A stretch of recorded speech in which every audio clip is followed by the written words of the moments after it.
परिसीमन से साबित होगी एक व्यक्ति एक वोट की संवैधानिक अवधारणा। ये बहुत ही ज़बरदस्त टॉपिक है। मेरी ये समीक्षा केवल विद्यार्थियों के लिए है, इसका किसी राजनीतिक दल संगठन से कोई लेना देना नहीं है। परिसीमन जो एक बहुत ज़बरदस्त मुद्दा चल रहा है, ये पेपर में आ सकता है, 101% आ सकता है। इसलिए हर कंपटीशन एग्ज़ाम वाले इस परिसीमन के एक एक टॉपिक को समझ लें, अंडरस्टैंडिंग कर लें। ख़ास करके परिसीमन कहाँ लग रहा है और इसका क्या फ़ायदा है और किस जगह के क्षेत्रों के लिए नुकसानदायक हो रहा है, या अन्य चीज़ें जिन जिन क्षेत्रों ने इसे नकार दिया है उनका भी पता कर लें। और कई सारे और भी क्वेश्चन जो कि आपकी परिसीमन से रिलेटेड हैं वो पता कर लें, क्योंकि पेपर में 101% आएगा। जनसंख्या ही होना चाहिए परिसीमन का मुख्य आधार। देखिए, ये बहुत बड़ी पॉइंट बताया। विशेषज्ञ बता रहे हैं लोकसभा सीटों के परिसीमन पर चर्चा गर्म है। ज़्यादातर विश्वविद्यालय विशेषज्ञों का कहना है कि लोकसभा सीटों का परिसीमन जनसंख्या के आधार पर होना चाहिए और संविधान सिर्फ जनसंख्या के आधार को ही मानता है। संविधान केवल जनसंख्या के आधार पर को ही मानता है। भाई सही बात है, परिसीमन अगर जनसंख्या के आधार पर ही होगा तभी जाकर के लोगों को सभी प्रकार की सुविधा दे सकते हैं। सबसे बड़ी बात है, ऐसा नहीं हो सकता कि एक बड़ा वर्ग जो है किसी चीज़ से वंचित रहे और एक छोटा वर्ग जो है वो सारी की सारी सुविधा मिल जाए। तो परिसीमन की इम्पोर्टेंट चीज़ है कि वो जनसंख्या के आधार पर हो। लेकिन ख़ास बात ये है कि हमारा यूएनओ जो कि संयुक्त राष्ट्र संघ है, वो तक जनसंख्या को महत्व ना देकर स्पेशल 5 सदस्यों को ही ज़्यादा महत्व देता है। तो ये क्या नाम है, अपभ्रंश ही है। लेकिन अगर by the rule, by the एक लॉजिकल अगर देखा जाए तो जनसंख्या के आधार पर ही परिसीमन होना चाहिए। सीटों की संख्या, मल्काजगिरी तेलंगाना, मतदाता 37.80। सीट का नाम लक्षद्वीप, मतदाता 58,000। बेंगलुरु उत्तर कर्नाटक 32.15 लाख मतदाता, दमन और दीव 1.34 लाख। गाज़ियाबाद उत्तर प्रदेश, मतदाता 29.48 लाख। सीट का नाम लद्दाख, मतदाता 1.90 लाख। गौतम बुद्ध नगर उत्तर प्रदेश 26.81 लाख। दादर और नगर हवेली 2.83 लाख। पश्चिमी दिल्ली 25.92 लाख। और देश की सबसे छोटे संसदीय क्षेत्र अंडमान और निकोबार 3.15 लाख। यह स्थिति 2024 के लोकसभा चुनाव के आंकड़ों के अनुसार है। मतदाता सूची में विशेष गहन पुनरीक्षण के बाद इन आंकड़ों को बदलाव संभव है।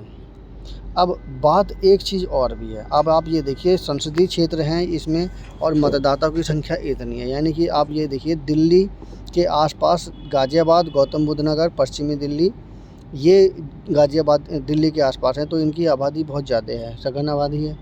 जबकि लक्षद्वीप बिल्कुल समुद्र में पड़ रहा है, दमन और दीव ये भी समुद्र में, लद्दाख बिल्कुल ठंडे एरिया में है, दादर और नगर हवेली ये भी थोड़ा वैसे एरिया में है, मतलब क्या नाम है, कोस्टल रीजन। अंडमान और निकोबार ये भी कोस्टल रीजन में है। तेलंगाना वाला राज्य जो है ना, मल्काजगिरी, ये भी थोड़ा काफ़ी ज़्यादा विकसित राज्य है, लेकिन इसकी भी आबादी अच्छी खासी है। प्रश्न ये उठता है कि अगर जनसंख्या के आधार पर अगर परिसीमन दे दिया जाए तो फ़ायदा भी होगा, तो एक बार को नुकसान भी होगा। अब बात आई कि फ़ायदा तो सभी जानते हैं, जहाँ पर जनसंख्या ज़्यादा हो वहाँ पे हर चीज़ की सुविधा हो जाएगी, क्योंकि वहाँ पर बाहर से लोग आ करके वो बस रहे हैं और वो भी वही नागरिकता लेंगे ही लेंगे।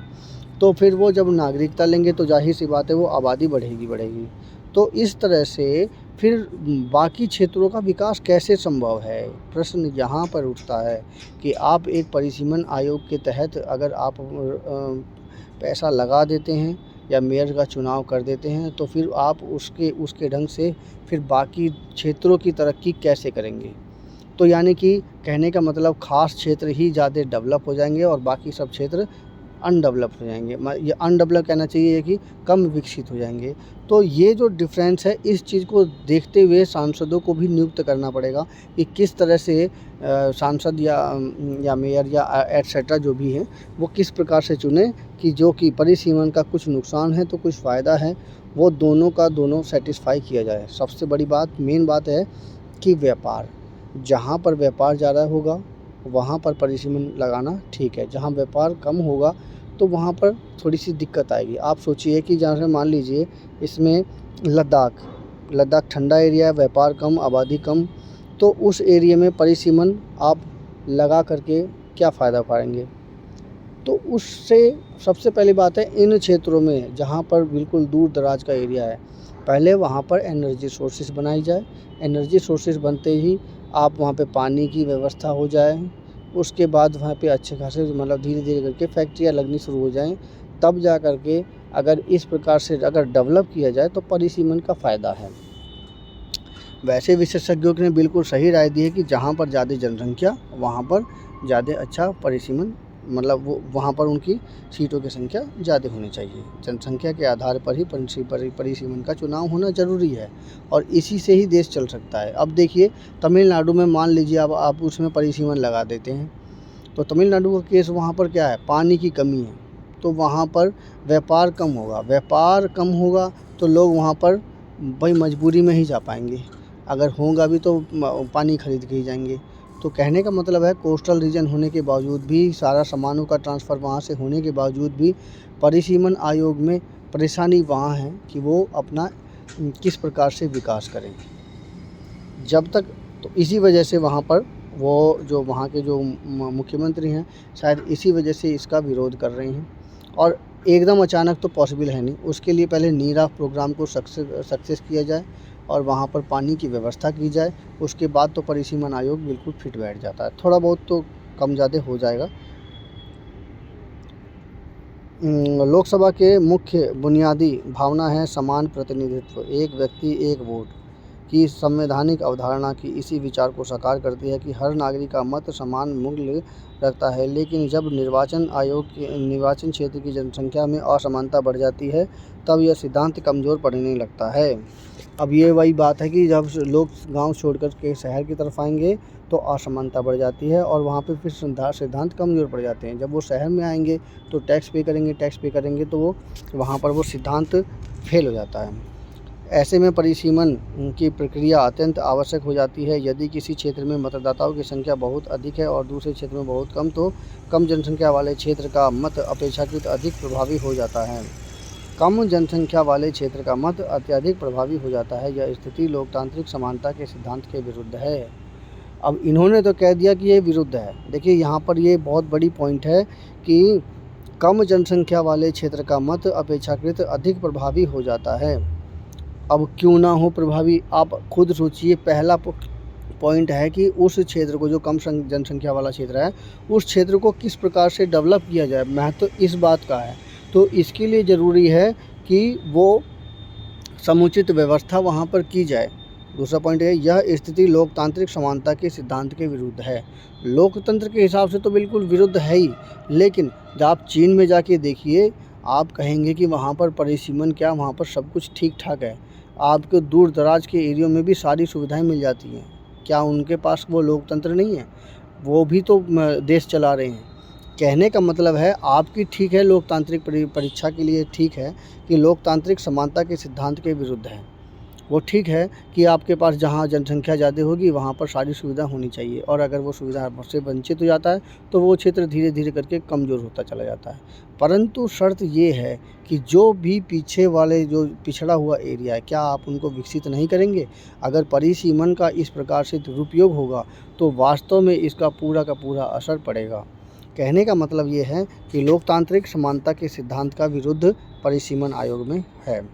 पिछले दिनों लोकसभा में गृह मंत्री अमित शाह ने प्रत्येक निर्वाचन क्षेत्र में मतदाताओं की संख्या को युक्तिसंगत बनाने का जोर देते हुए कहा था कि अधिक मतदाताओं वाली सीटों के सांसद मतदाता की आकांक्षाओं को पूरा नहीं कर सकते। अब ये देखिए, मतदाताओं की आकांक्षाओं को पूरा नहीं कर सकते, मतलब सांसद मतदाता की आकांक्षाओं को पूरा नहीं कर सकते। अब वही बात आई ना कि जब मान लो जी कि जहाँ पर कम क्षेत्र वाले आबादी है तो वहाँ पर वो मतदाता इच्छा पूरी नहीं कर पाएंगे मतदाताओं की, जो कि उनकी जो डिमांड होगी वो अगर वो पूरी नहीं कर पाएंगे तो वहाँ पर ये समस्या बन जाती है। तो क्या वहाँ पर विकसित ना हो? देखिए, सबसे बड़ी बात है कि अगर हम वोटिंग सिस्टम को ऑनलाइन कर दें, कि भाई तुम यहाँ के हो, तुम यहाँ के हो। तो ऐसी स्थिति में जो लोग पलायन करते हैं, पलायन क्यों करता है? कोई मजबूरी में करता है पलायन।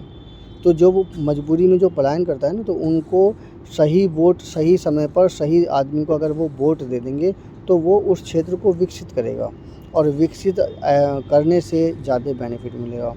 उन्होंने विपक्ष से महिला आरक्षण विधेयक का समर्थन करने का आग्रह करते हुए कहा कि परिसीमन प्रक्रिया प्रत्येक निर्वाचन क्षेत्र में मतदाताओं की संख्या को युक्तिसंगत बनाने के लिए आवश्यक है। मतदाताओं की संख्या को युक्तिसंगत बनाने के लिए यह आवश्यक है, क्योंकि तब व्यक्ति एक वोट का एक विचार तभी सही अर्थों में लागू होगा। अब वो बात बिल्कुल सही है कि एक वोट एक अधिकार अगर मिल जाएगा ना, तो इससे बेनिफिट होगा। लेकिन सबसे अच्छा सिस्टम रहता अगर इन्हीं मतदाता वाले सिस्टम को अगर ऑनलाइन कर दिया जाए, तो आप कहाँ के हैं, आप कहीं से भी आप उसको अपने देश को, अपने क्षेत्र को वोट दे देंगे। उससे क्या होगा, जब वोटों की संख्या वहाँ पे बढ़ेगी तो उससे कि ज़्यादा से ज़्यादा लोग, मतलब ज़्यादा से ज़्यादा वहाँ पे सुविधा मिलेगी। तो जो कम विकसित क्षेत्र हैं उनको भी धीरे धीरे करके उसका बेनिफिट मिलेगा। परिसीमन आयोग कई मामलों में फेल भी हो रहा है, तो कई मामलों में पास भी हो रहा है। पर फेल होने का एक मेन कारण है कि उससे कि कम विकसित क्षेत्र बिल्कुल ही हट जाएंगे और सारा का सारा टैक्स जो है ज़्यादा विकसित क्षेत्रों में आ जाएगा। तो ये जो है फिर ये तो वो वाली बात हो गई कि एक जगह इकट्ठा करके बसाने वाली बात। परंतु हमें चाइना की मॉडल को समझना चाहिए। चाइना के साथ साथ फ्रांस का भी मॉडल इसी प्रकार का है, और आपका ये अमेरिका का भी मॉडल इस प्रकार का है। मतलब उसको डेवलप कैसे करना है, इस पर विचार करना सबसे महत्वपूर्ण है। पेपर में ये आ सकता है, ये जो भी तर्कसंगत जो बात की जा रही है ना कि लोग कि ये कम क्या नाम है, ये किसी क्षेत्र में मतदाताओं की संख्या कम बहुत अधिक है और किसी क्षेत्र में बहुत कम, तो वह कम जनसंख्या वाले क्षेत्र का मत अपेक्षाकृत अधिक प्रभावी हो जाता है। यह स्थिति लोकतांत्रिक समानता के विरुद्ध है। पेपर में ये पॉइंट आ सकता है, खास करके जो बड़े एग्ज़ाम दे रहे हैं, जैसे IAS अधिकारी हुए। तो क्योंकि तब व्यक्ति एक वोट का एक अधिकार तभी सही अर्थों में लागू होगा। मौजूदा समय में विभिन्न संसदीय क्षेत्रों में मतदाताओं की संख्या में असमानता है। एक तरफ तेलंगाना का मल्काजगिरी सीट है जहां 37.80 लाख से अधिक मतदाता हैं। गाज़ियाबाद में करीब 30 लाख वोटर सांसद चुनते हैं। वहीं दूसरी तरफ लक्षद्वीप में सिर्फ 58,000 मतदाता हैं। ऐसे में परिसीमन का एक व्यवहारिक ज़रूरत है। परिसीमन का अर्थ लोकसभा सीट की सीमा का पुनर्निर्धारण। एक बार लोकसभा सीट का पुनर्निर्धारण हो जाने पर विधानसभा सीटों का आकार माप भी बदल जाता है। एक लोकसभा सीट के अंतर्गत कम से कम 5 विधानसभा क्षेत्र आते हैं। सरकार का कहना है कि महिला आरक्षण लागू करने के लिए भी परिसीमन आवश्यक है। लोकसभा सीटों की सीमा 1976 से 550 निर्धारित की गई थी। 1971 में भारत की जनसंख्या 54 करोड़ थी। आज यह 140 करोड़ है, इसलिए लोकसभा में सीटों की संख्या बढ़कर 850 करना जरूरी है। इससे संसद में लोगों का उचित प्रतिनिधित्व सुनिश्चित होगा। तो ये थी वो समीक्षा जो कि पेपर के लिए बहुत ही महत्वपूर्ण है। मेरी समीक्षा कैसी लगी कृपया कमेंट कीजिए, चैनल को सब्सक्राइब कीजिए। धन्यवाद।